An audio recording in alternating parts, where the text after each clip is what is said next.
Well, now to one of our top stories tonight, an all too familiar sight. Police lights and crime tape.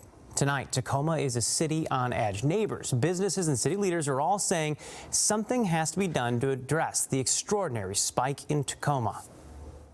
Some alarming numbers out of Grit City and a plea from people on all sides. Something needs to change. Fox 13 News reporter AJ Janaville following developments tonight, joining us live from Tacoma. So AJ, where's this change coming from, and can't happen soon enough?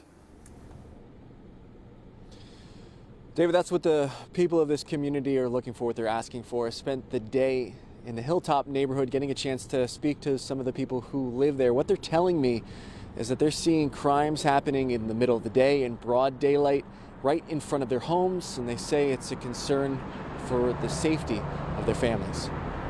Slow neighborhood roads, white picket fences, and gardens growing. It's the community Christian Kelly wants to live in, but says that's not the case. End of November, beginning of December, we started having gunshots, weapons displayed, open air drug market. According to Tacoma police numbers, the section of the city Kelly lives in has seen an increase in crime in several areas. Kelly says he's seeing crime right outside of his home. I walked to Safeway to get something for dinner tonight. On the way to Safeway, saw a drug deal go down and got my shopping done. On the way back, had a guy brandishing a pistol. Kelly believes a lot of the crime is associated with an encampment a few feet from his home. He and more than a dozen other neighbors and businesses drafted this letter asking the city for help, including more patrols. I spoke to one of the people hanging around the encampment about neighbors' concerns.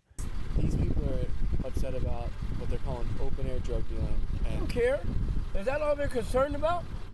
They're homeless. Tell me about it. Is that all they're concerned about? Drugs in your hand? Dope?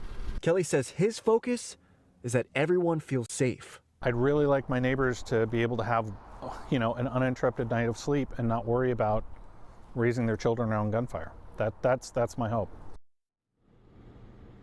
So talking about that letter that Kelly and other residents and business sent to city leaders as well as the police, I reached out to those same leaders to try to get some statement in regards to what that community is saying they're seeing. As of right now, I have not heard back. Reporting live in Tacoma, AJ Janaville for Fox 13 News.